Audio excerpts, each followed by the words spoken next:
नमस्कार, मैं हूं आपके साथ ज्योति कनौजिया और आप देख रहे हैं नया भारत दर्पण समाचार। आइए नजर डालते हैं खबर की ओर।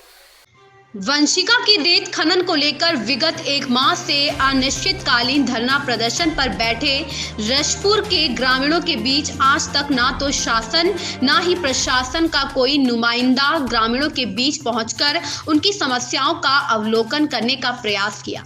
ग्रामीणों ने विगत माह जिला कलेक्ट्रेट को ज्ञापन देते हुए बताया था कि रेत खनन से लगभग 20 गांव के कृषकों की कृषि भूमि आगामी मानसून सत्र में कटान होकर नदी में समाहित हो जाएगी। वहीं नदी किनारे बसे गांवों का भूजल स्तर में भी तेजी से गिरावट होता जा रहा है, जिस पर कलेक्टर शहडोल के निर्देशन में खनिज विभाग के अधिकारियों ने निरीक्षण कर अपनी जांच प्रतिवेदन जिला कलेक्टर को सौंपा था। लेकिन खनिज विभाग के प्रतिवेदन के बाद भी आज तक किसी भी तरह से रेत खनन पर कार्यवाही नहीं हो सकी, जिससे प्रतीत हो रहा है कि मानो अब जिले में वंशिका के कायदों पर ही खनन नीति लागू होगी।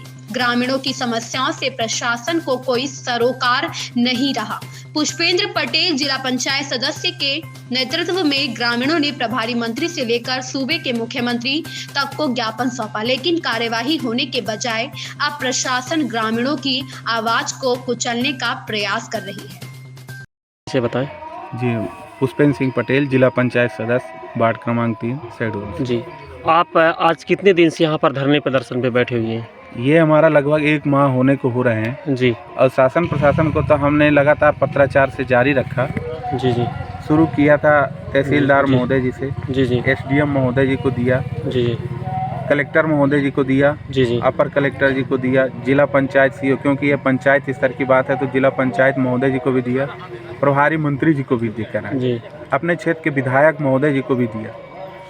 तो अभी तक शासन प्रशासन स्तर से आपके जो मतलब प्रमुख मांगे क्या है इस रेत खदान के विषय में? प्रमुख मांग हमारी यही है कि जो रेत खदान है इसको बंद किया जाए। अच्छा, किन कारणों से बंद किया जाए रेत खदान? इसमें प्रमुख कारण है जो पानी का जल स्तर नीचे जाना, और जहाँ पे ये रेत निकाल रहे हैं वह पूरी गांव के ज़मीन से लगी हुई है, किसान काश्तकारों की ज़मीन से लगी हुई है। तो जो रेत निकाल रहे हैं, इसको रेत निकालने के बाद पूरी उनकी जो खेती किसानी है, जो उनके ज़मीन है, मान लीजिए किसी का 10 डिसमिल ज़मीन है, तो वह आप 6 महीने बाद देखेंगे रेत निकालने के बाद 5 डिसमिल ज़मीन उनकी मिट्टी सहित उसमें समाहित हो जाएगी, तो उसका खेत बचेगा 5 डिसमिल। इसी तरीके से जितना भी उस नदी किनारे पूरे 32 गांव के किसानों की ज़मीन लगती है उस नदी किनारे। अच्छा, तो मतलब आपका कहना है कि अगर जहाँ से रेत उत्खनन हो रहा है उस ज़मीन की कटान होने की संभावना, ज़मीन का कटान होगा।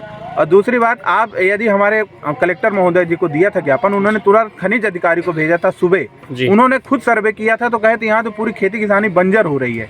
वो रिपोर्ट उन्होंने कलेक्टर महोदय जी को भी दिया कि पूरे पानी का जल स्तर नीचे जा रहा है। आज कुओं में पानी नहीं है, जो कल नलों में आ जाता था आज वो पानी नहीं है। ये रेत खनन का कार्य कौन सी कंपनी कर रही है?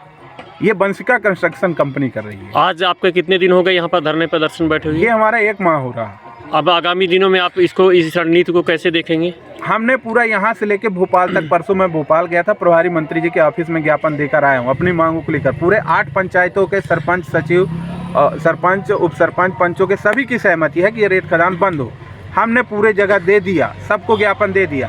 अब हमारी ये रह गए अगली कार्रवाई, जो इतनी कड़ाके की ठंड पड़ रही है। अभी 3 दिन पहले 2 डिग्री सेल्सियस था, पूरे शरीर को कपा देने वाली कड़ाके की ठंड है। वहाँ ये महिलाएं, हमारे वरिष्ठ किसान, ये सब बैठे हैं। यहाँ पे जो ठेकेदार के आदमी हैं वो यहाँ पे गुंडागर्दी करते हैं। 2-3 लोग हैं यहाँ पे गाली गलौज करते हैं, धमकी देते हैं।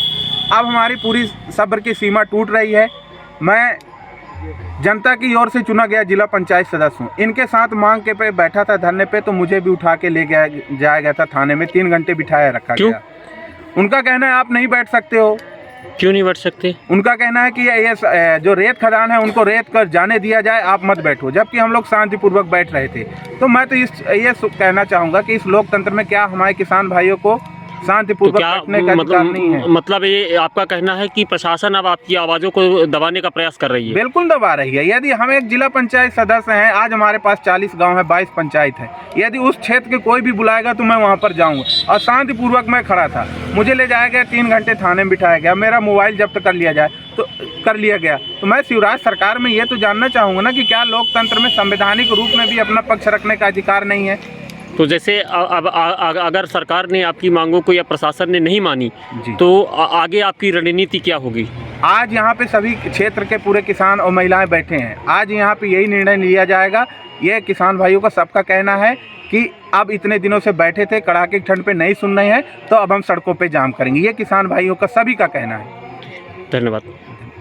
इस खबर में बस इतना ही। बने रहें नया भारत दर्पण समाचार के साथ।